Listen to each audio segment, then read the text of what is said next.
হাঁটু অপারেশনের জন্য 1 মাস ভর্তি না করিয়ে বৃদ্ধাকে ছেড়ে দিল হাসপাতাল। বারাসাতের ঘটনায় চাঞ্চল্য। সদ্য লন্ডন থেকে চোখের অপারেশনের বিশেষ প্রশিক্ষণ নিয়ে ফিরেছেন ডাক্তার মোনাজির হোসেন। বনগাঁতে এই সর্বপ্রথম কোলফেকো, টোরিক, মাল্টিফোকাল ছানি অপারেশনের জন্য আসুন বনগাঁ আই কেয়ারে।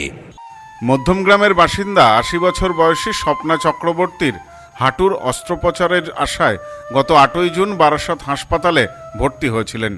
পরিবারের দাবি, দীর্ঘদিন হাসপাতালে ভর্তি থাকার পরেও বারবার নানা কারণে অস্ত্রোপচার পিছিয়ে দেওয়া হয়েছে। অবশেষে অস্ত্রোপচার না করিয়েই তাকে হাসপাতাল থেকে ছেড়ে দেওয়া হয়। এই ঘটনায় স্বাভাবিকভাবেই ক্ষোভ প্রকাশ করেছেন স্বপ্নাদেবীর পরিবার। স্বপ্নাদেবীর বৌমা তনিমা চক্রবর্তীর অভিযোগ, প্রায় 1 মাসেরও বেশি সময় হাসপাতালে ভর্তি থাকার পরেও প্রয়োজনীয় চিকিৎসা না পেয়ে বাড়িতে ফিরতে হয়েছে। বিষয়টি নিয়ে তারা হাসপাতালের এমএসভিপির কাছে লিখিত অভিযোগ জানিয়েছেন। পাশাপাশি হাসপাতালের অভ্যন্তরে দালাল চক্র সক্রিয় থাকার অভিযোগ তুলে মুখ্যমন্ত্রীর কাছেও অভিযোগ জানানোর প্রস্তুতি নিচ্ছেন বলে পরিবারের পক্ষ থেকে জানা গেছে।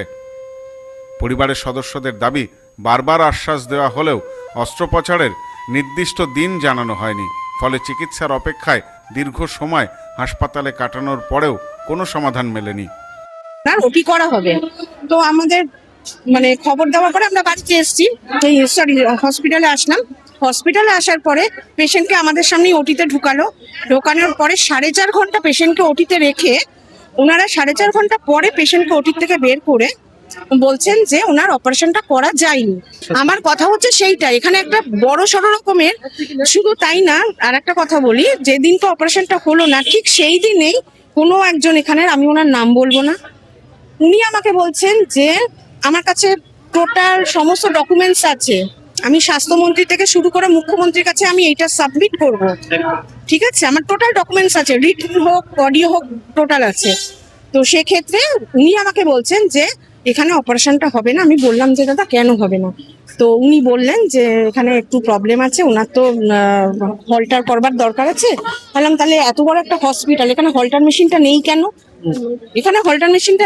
আমরা কেন পেশেন্ট পার্টির বাইরে দৌড়াবো? বাইরে নার্সিংহোমে আমরা কেন যাবো একটা হলটারের জন্য? সবার তো সামর্থ্য হয় না। অন্যদিকে এ বিষয়ে বারাসত হাসপাতালের সুপার জানিয়েছেন, তার কাছে এখনো পর্যন্ত এ ধরনের কোনো লিখিত অভিযোগ পৌঁছায়নি। অভিযোগ পেলে বিষয়টি খতিয়ে দেখা হবে বলেও তিনি আশ্বাস দিয়েছেন। তিনি আরও জানিয়েছেন, চিকিৎসকেরা হয়তো মনে করেছেন অস্ত্রোপচার করলে ওই রোগীর জীবন সংশয় হতে পারে, তাই তাকে ছুটি দেওয়া হয়েছে।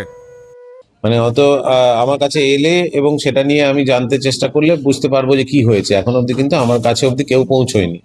তবে সাধারণত এরকম অনেক সময় হয়ে থাকে যে অপারেশন থিয়েটারে নিয়ে গেলে অপারেশনের সময় দেখা যাবে যে করতে গেলে রোগীর যদি রক্তচাপ বেড়ে গিয়ে থাকে, রোগীর যদি শ্বাসকষ্টের একটা সম্ভাবনা থাকে, অনেকগুলো কারণে অজ্ঞান করা যায় না। তো সেক্ষেত্রে রোগীকে আবার ওয়ার্ডে ফেরত দিতে হয়, সেটা খুবই স্বাভাবিক। ডাক্তারি নিয়ম শাস্ত্রে, চিকিৎসা শাস্ত্রে এটা আছে। ঘটনাকে কেন্দ্র করে হাসপাতালের পরিষেবা নিয়ে প্রশ্ন উঠতে শুরু করেছে। চিকিৎসা না পেয়ে বৃদ্ধাকে বাড়ি ফিরতে হওয়ায় ক্ষোভ ও অসন্তোষ ছড়িয়েছে পরিবারের সদস্যদের মধ্যে। এখন প্রশাসনের পক্ষ থেকে কী পদক্ষেপ করা হয় সেদিকেই নজর সংশ্লিষ্ট সকলের। Bureau report, news no man's land, Barasat. Sampriti guest house, hotel and restaurant. সমস্ত আধুনিক সুবিধাযুক্ত AC double bedroom, standard double bedroom, twin bedroom, deluxe double bedroom. আমাদের হোটেলেই রয়েছে বাঙালির খাবার সহ মাল্টি কুইজিন রেস্টুরেন্ট। শহরের মধ্যে অথচ সম্পূর্ণ নিরাপদ পরিবেশে থাকা খাওয়ার একমাত্র ঠিকানা Sampriti guest house, hotel and restaurant, Chakdah road, টবাজার, বনগাঁ। ফোন 03215257603।